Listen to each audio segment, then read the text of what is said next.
So there definitely were several players I was looking forward to seeing playing their first game in an NFL uniform, and one of those guys was Will Grier. I mean, in a lot of ways, it's just a fascinating situation, because I don't think there's any doubt that Cam Newton, when healthy, is a top-tier starting-level quarterback. I mean, there is some debate as to where he should be ranked. You know, is he a top 5 quarterback? Is he a top 15 quarterback? There's definitely some debate there. But there's no debate that when healthy, this guy is, without a doubt, a valuable starting-level quarterback. However, the Panthers did go out and with the 100th overall pick draft Will Grier, and so it's pretty interesting in my opinion just to kind of see how he'll do. I mean, he did put up very good numbers in college, but it's interesting to see will that translate to the NFL. And in terms of his first game, well, as I've said of a lot of these guys, he had his ups and downs. I mean, and that's what's going to happen really, especially with this small sample size. You will make some mistakes and you will make some good plays. And of course, both of which are going to be magnified just simply because we don't have as much to work with here.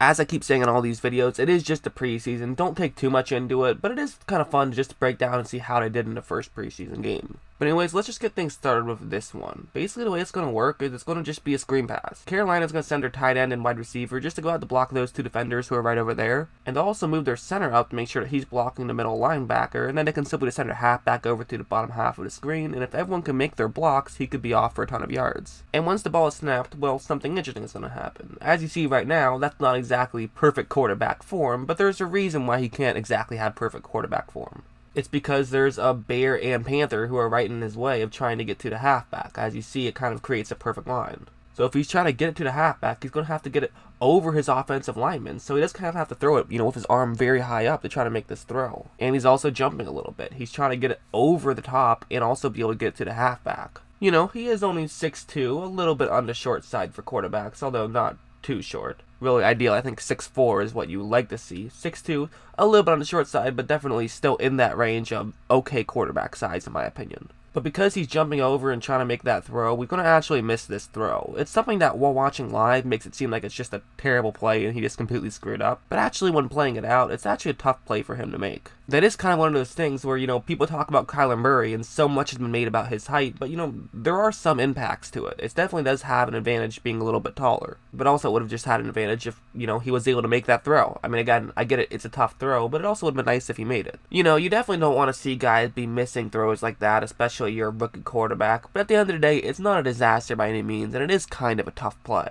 There's also this next one where the Bears are running a cover 2 zone, and they're actually playing very far deep as this is a 3rd down and 18. So for the Panthers, what they're going to do is they're going to send 3 receivers deep and then have their 4th receiver just simply cut over the middle, and that's going to be the guy that Grier is going to hit. It's kind of like a screen pass, but really the main purpose of this play is just to pick up some yards and play the field position game. There's only 55 seconds left in the half right now, so you pick up another 5-6 yards or so. It's an easier punt, you can get it inside the 10 hopefully, and then the Bears won't be able to get anything going in the rest of the drive. Maybe your receiver is able to break a tackle and get the 1st down, but you can't really bet on that. 3rd down and 18s are very hard to convert. And one thing you'll see is that Grier does wait a long time before making this throw. I mean, he does have his receiver who is completely wide open at this point, but if you look right over there, there's an edge rusher who's close to Grier. So when Grier makes this throw, he's going to end up getting hit while he's thrown, and the ball just falls incomplete. To me, I would say that that's kind of a fault of Grier in a lot of ways. I mean, he waited too long to make the throw. You have to be more aware of the pocket, especially when it's right in front of your face, and be able to realize, okay, I gotta make this throw now before I get hit.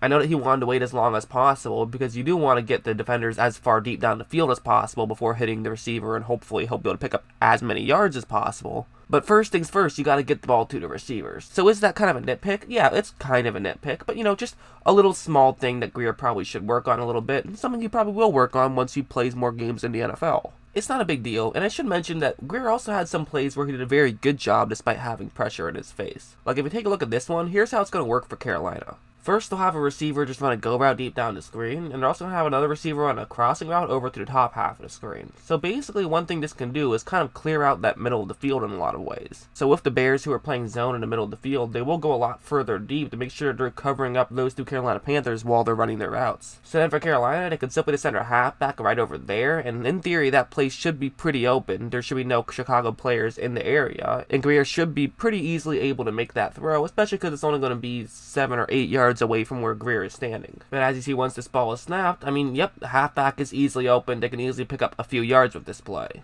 However, there is pressure right in his face. As you probably could tell from my lead-in, there was going to be pressure on this play, and there absolutely is. So again, anybody all day can just make the typical traditional throws. I mean, that's honestly not that much of a quarterback's job, actually. More often than not, it's not just making throws, but it's making throws while sort of in weird angles because the defensive line is right in your face. That happens a lot. So even though it's not a far throw from him, it's actually going to be a difficult throw for him to pull off just because of the pressure. But what I like about this is watch his arm angle. It's a unique arm angle, but hey, it worked. They got some yards out of it, which is what you want to see on that play. That's all the play was designed for, to just pick up a second down and medium. Those types of things matter. And also just a great play by Grier. A good athletic play by Grier, really. I mean, some of those funky arm angles are definitely, without a doubt, tough to pull off. Not everyone is Patrick Mahomes, who can seemingly throw with the ball from any angle and it still finds a way to work. It takes a lot of athleticism, but that's one thing that you can't argue about Grier, is athletically, this guy is a good player. He might need some work just in terms of getting up to being a veteran-type player. As a rookie, he's probably going to struggle a little bit. He's definitely more of a project, which is why I think the Panthers did go after him when they do have a quarterback who's clearly going to be a starter next year. And also, the 100th overall pick is absolutely worthy of a solid backup, in my opinion. But I thought that he made some good throws, and this one was one of his good throws, where it's going to be a cover one hole, and they have the number 2 receiver on the top half of the screen simply running an out route. So this can be a great way to beat a cover one hole. Since there's only one safety deep, this will mean that it's going to be a 1-on-1 matchup since he is cutting to the outside. And when you factor onto the fact that just an out route against man coverage is a pretty good way to beat man coverage, this is definitely something that Grier should look to throw to. So after the ball is snapped, he's going to fake a handoff, and he is going to make a throw right before getting hit. And you'll see how open the receiver is, but also one thing I do have to mention is, you gotta love it when a quarterback is willing to step up in the pocket and take a hit to make a throw. It's not always the smartest thing to do, but just, as a football fan, it's fun to see. And hey, if you're a rookie, you gotta make a name for yourself somehow. So I like Grier going for it and being willing to take a hit to make a throw. But also look at his throw. It's a very good throw. I mean, the receiver, he should have caught that in my opinion. But I mean, that was a good throw from Grier, I think. You want to put it in a place where only the receiver can catch it. And receivers should be able to make that catch in my opinion. That guy is Jaden Mickens, now playing his first year of Carolina, and he's kind of struggled to get some playing time. So, those lower tier receivers are going to drop some balls. Although, interesting stat I've just found out about Mickens. This guy has 6 career receptions, but he has a 41-yard reception, and he has 2 touchdowns. So, hey, a third of his catches go for touchdowns. I guess he's pretty good then. But again, for Grier, you can only control what you can control, and I thought that what he could control, he did very well on that play. And as you can tell, I'm moving over from the negatives to the positives. And I actually thought one of the key positives is that when this guy wasn't under pressure, he was playing pretty well. Like, without having to worry about an offensive or defensive line, you can make these throws a lot easier, and this play was one of them. They're going up against a cover one hole, and this is a 3rd down and 3 situation. And so for Carolina, they actually have a great route to beat this type of coverage. It's their halfback who's going to be running out to the bottom half of the screen, and again, this is a great way to beat a 3rd down and short, simply because you're creating a foot race with your halfback against a linebacker, and more often than not, your halfback should be faster than a linebacker. But it's also one other thing. I mean, take a look at what's going to happen right when this ball is snapped. I mean, look at that separation. Just look at how far up to the top half of the screen the Chicago Bear is, who would be trying to tackle this halfback. That's a tough play for him to make, but again, the trade-off for this type of play, if you are that Carolina Panthers halfback, is you have to look back and make the catch and then start running forward. So, if there's a yin and yang to every play in the NFL, that's kind of the yang part of it. Or is it the yin part? I'm not really sure which part is good and which part is bad. But, that's the disadvantage, is you have to look back and make the catch. So while a lot of people act like these short passes are just super easy for a quarterback to make and they don't really do much, that's actually not really the case. Accuracy is so key on these types of passes to make sure you can hit it to your halfback in stride and allow them to pick up as many yards as possible. And if you see, that's exactly what Grier does. I mean, that's just a perfect throw. You can't ask for anything better than that. Not only hits his halfback in stride, but his halfback doesn't even have to adjust his body at all. He just simply sticks his arms out and it goes right in his arms. I mean, just a perfect throw from Grier, and that's what you like to see if you're a Panthers fan. A lot of times in the quarterback position, it's less so about being able to make the jaw-dropping plays and more so about just make your plays. Just do what you have to do. I would rather a guy who's just more consistent and more methodical in the small to medium range passes than maybe someone who has a great deep ball. I mean, everyone brings up the Tom Brady example, but it's a good example. I mean, the fact that he can just be so consistent at just being able to be a great quarterback in those short to medium range throws is really one of the reasons why he was able to win 6 Super Bowls. And, Grier was really great in those types of plays, and he has another one, very similar play, where he's going to do a very similar thing. It's going to be a cover one blitz this time, so 5-man rush with 1 extra safety deep. So against a play like this, one of the key ways you can be successful is just simply with a rev route. What the Panthers are going to do is have that player to simply run and try to get into the way of the guy who's in charge of covering the halfback. Because then when the halfback breaks down to the bottom half of the screen, it can help give him an extra step, and we've already seen Will Grier can make those types of throws. And so as you see, he is doing his job, and he is getting in the way of the linebacker who is in charge of covering the halfback.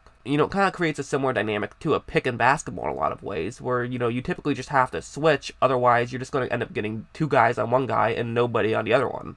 But anyways, if you look at Grier, he is going to time this one perfectly, but also look at his throw he's going to make. Because his halfback is kind of facing the wrong way in a lot of ways. Really, he should be turned over to his other shoulder at this point. But Grier is going to throw it to his other shoulder anyways, and kind of turns the halfback around for him, which allows him to jump into the end zone for a touchdown. Again, that throw absolutely matters for Grier. Grier was kind of like, wait, what are you doing? Why are you turned that way? No, turn back this way. And I mean, that was intentional. That wasn't just a missed throw that happened to work out. He knew what he was doing. A very accurate throw from Grier, and a smart play. Okay, one last play. It's going to be man coverage once again, this time a cover 1 hole. So basically the same thing as that last play, but instead of having 5 men rush the passer, it'll only be 4, and then the extra linebacker will just be dropping back and taking away the middle of the field. And then what the Panthers are going to do to beat that is they're going to be running play action, and they're going to have a receiver run that route right there. And so, you know, because of this coverage, this now means that the middle of the field is pretty much taken away. You don't want to throw it to the middle of the field, you want to throw it sidelines on either side. Basically, the way you should be thinking is numbers to sideline. That's where you want to make this throw. So for that slant route that's on the bottom half of the screen, it will be open, but just not for a long period of time. Although, again, one bright side is the fact that since the Carolina Panthers are going to be running play action on this play, that could draw the linebacker in and get him a little bit out of position, allowing your receiver to be open for a longer period of time. And as you see, he runs play action, but like what this is, okay, the receiver is about to cut in right now, but look at Grier. He's already making this throw. He is not hesitating or waiting at all. That's what you want to do. If your guy's open, hit him. Don't wait around. Don't hesitate, because more often than not, if you wait too long, it's going to make him less open, not more open. So a really good throw from Grier there, and they're able to pick up the first down. I mean, that's what you like to see. So, you know, again, for Grier, he made some throws, he missed some throws. It's basically, I mean, it's a preseason game. It's hard to really take too much stock into how his performance was. But I thought he looked good at times, and really, I mean, I like to focus on the good when I'm talking about these types of situations, because really, that's what the preseason is for. It's for learning and for getting better. So he's now gotten some reps, and maybe he'll realize, okay, you know, one thing I have to work on is just trying to throw around these big offensive linemen. The offensive linemen and defensive linemen in college aren't as big as the offensive and defensive linemen in the NFL, so maybe that's just a small thing he's going to say, okay, I gotta work on it a little bit. So as a whole, I would say this is a net positive performance if you're a Carolina Panthers fan. But that's what I thought of Grier's performance. What did you think? Let me know in the comments below, and as always, thanks for watching.